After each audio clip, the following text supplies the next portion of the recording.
Godzilla எக்ஸ்காங் அந்த movie release ஆகி சக்ஸஸ்ஃபுல்லாக ரன் ஆகிட்டு இருக்கு.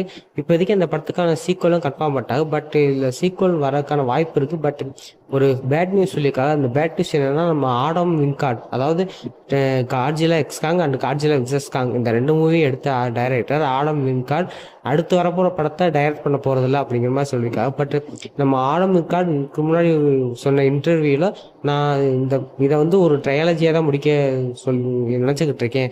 ஸோ இந்த ட்ரையாலஜியை தான் முடிப்பேன் அப்படிங்கிற மாதிரி சொன்னார். பட் இப்போதைக்கு அந்த சைட்லேருந்து வந்த ரூமர் என்னன்னா, அடுத்த படத்துக்கு நம்ம ஆடம் வின்கார்ட் வரப்போகிறதில்ல அப்படிங்கிற மாதிரி சொல்லியிருக்காங்க. இதுக்கான காரணம் என்னன்னா, அடுத்த படம் வந்துட்டு டீம் அப் மூவியாக இருக்க போகிறதில்ல. அடுத்து வரப்போகிற படம் சோலோ மூவியாக, அதாவது நம்ம காட்ஜிலாக்குன்னு ஒரு சோலோ மூவியாக தான் வரப்போகுது. அந்த படத்தை நம்ம ஆடம் வின்கார்ட் டைரக்ட் பண்ண போகிறதில்ல அப்படிங்கிற மாதிரி சொல்லியிருக்காங்க. இது உண்மையாக இருக்கும் பட்சத்தில் ஒரு நல்ல விஷயம் தான். ஸோ எனக்கு தெரிஞ்சு இன்னும் ஒரு 4-5 இயர்ஸ் கழிச்சு தான் நம்ம அதாவது காட்ஜிலா எக்ஸ்காங்க பார்க்கறதுக்கான வாய்ப்புகள் இருக்குது. இதை